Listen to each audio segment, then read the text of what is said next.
Some of the earlier characters that that had been played around with, some of them again just didn't feel right for the time period.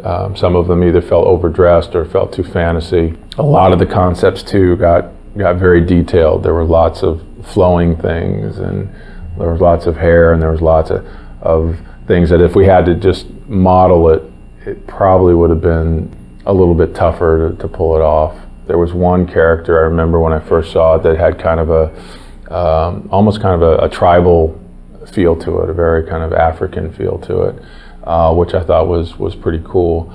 Didn't say Greek, but at the same time when I looked at that, I thought, you know, that would be a pretty cool character to work with. We went through images of the lone wolf kind of characters where you might have a hero with a little baby or a dog on his back. So just to kind of give something different, you know, about the character and something that you can kind of relate to.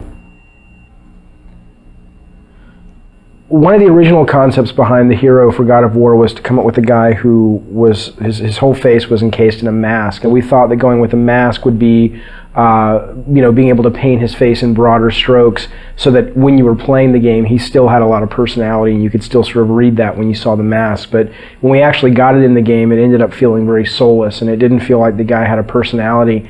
That was always one of the big elements that we were dealing with. You know, and it was difficult because, you know, we would often hear, "It's not Greek enough," and we're like, "What does that mean?" I'm using a actual, you know, sometimes because we'd take it right from a Greek, some Greek sources, you know, and it's very Greek.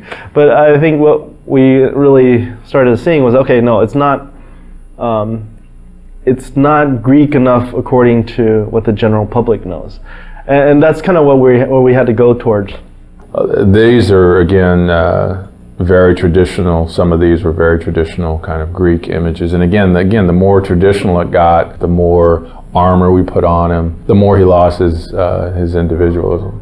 Every time we put something on, you know, Dave felt like, oh, he doesn't look brutal anymore, and we started realizing brutal also kind of related to the primal part of him, you know, and so we did spend a lot of time going through that, but in the end we ended up still taking his clothes off, and that's what we went with. So when I first saw this from Charlie, it was the first time that I really saw the brutal nature and the violent nature and the sort of the animalistic quality that would really become the foundation for Kratos. And I think starting to see these images was just like sort of confirmation that this idea could really work, and instead of giving him a traditional sword, going with these sort of chain blades was going to be much more dynamic and fluid and really fun to play with.